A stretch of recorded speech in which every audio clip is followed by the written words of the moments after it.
Hey everyone, Emo Cam is here. It's been a while since we've talked, but it was time for me to crawl out of my bed and record something. In light of recent events, mainly me being depressed as I decided to dive a little bit deeper in the idea of psychology and therapy and whether or not it could be considered a scam. No doubt we are living in the midst of a craze that has been going on with the whole mental health bit and going to a therapist and working on yourself and whatnot.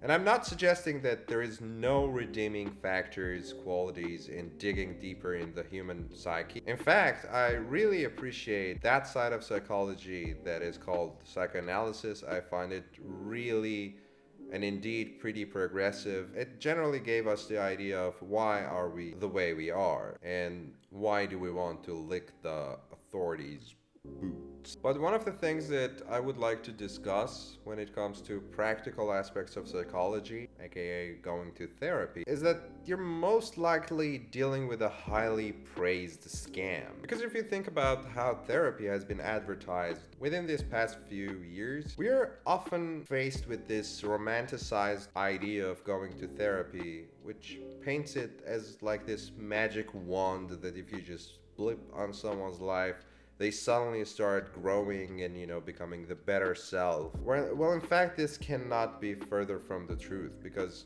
therapy might give you some ideas about what's going wrong, but the problem is it cannot take away the sting out of your life. What therapy gives you and essentially aims for is utilizing you with tools to suffer in silence so that you could be a functional part of the labor force that society needs. In a sense, it is kind of like a remodification of your instinctual impulses. Like, for example, we know how to deal with stress, anxiety, and whatnot.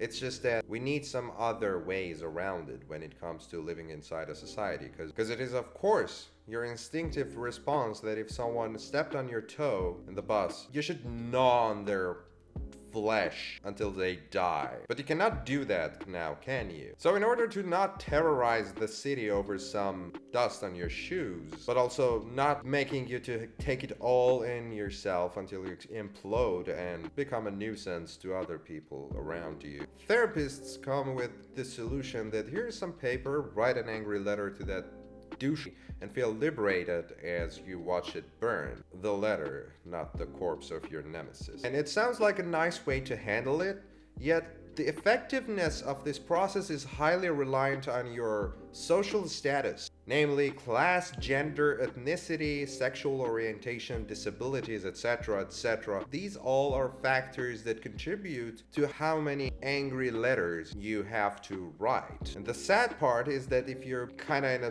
shitty situation already, you're gonna have to write a lot, and sometimes you cannot even afford that much paper. One of my therapists, yeah, that's plural, once told me about how wildlife copes with stress, and if you look at a gazelle running from a lion, they do be experiencing a great deal of stress and anxiety while doing that.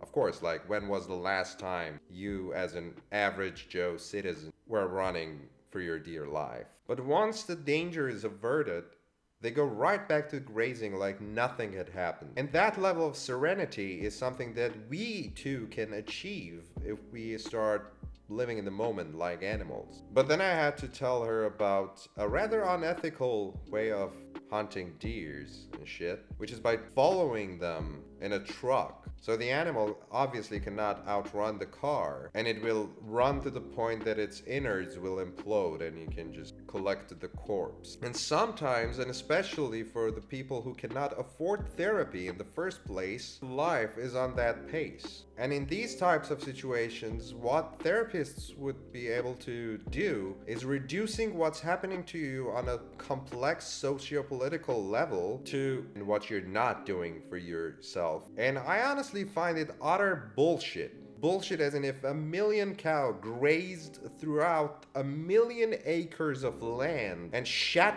enough to cover the entire surface area of Russia, it'd still be less of a bullshit than you're in a shitty situation because you just don't love yourself enough. In some cases it is the case. But let's fact check that. Wee bit oversharing hasn't killed anyone, has it now? Take my life as an example.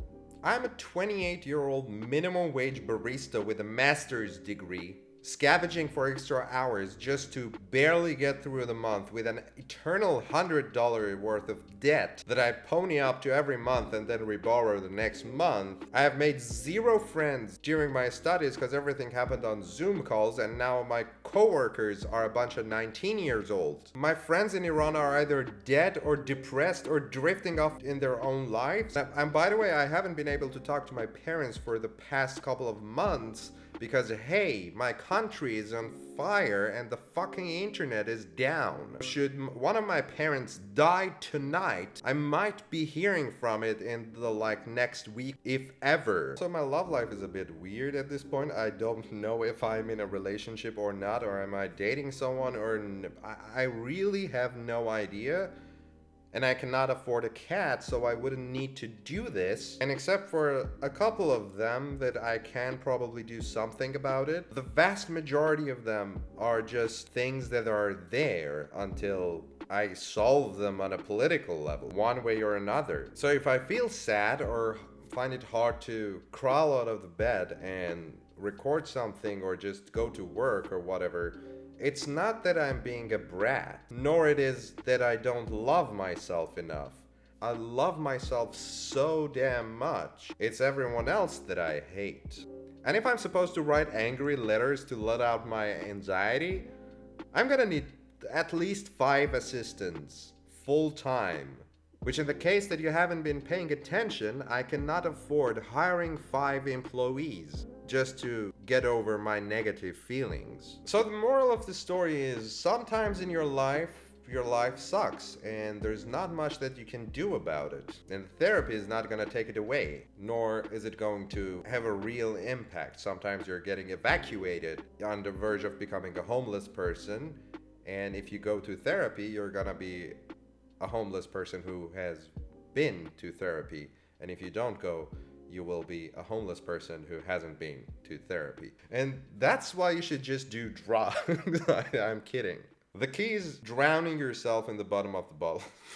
I'm just kidding again. The key is going to therapy and loving yourself. And if you don't believe me when I say you're beautiful, you do matter, and I love you, let yourself hear it from someone you believe in. Go pay $200 an hour to a shrink or a prostitute. It'll get better for some people. And hopefully you'll be one of those people. Thank you for listening. Have a great evening. Take care of yourself and bye.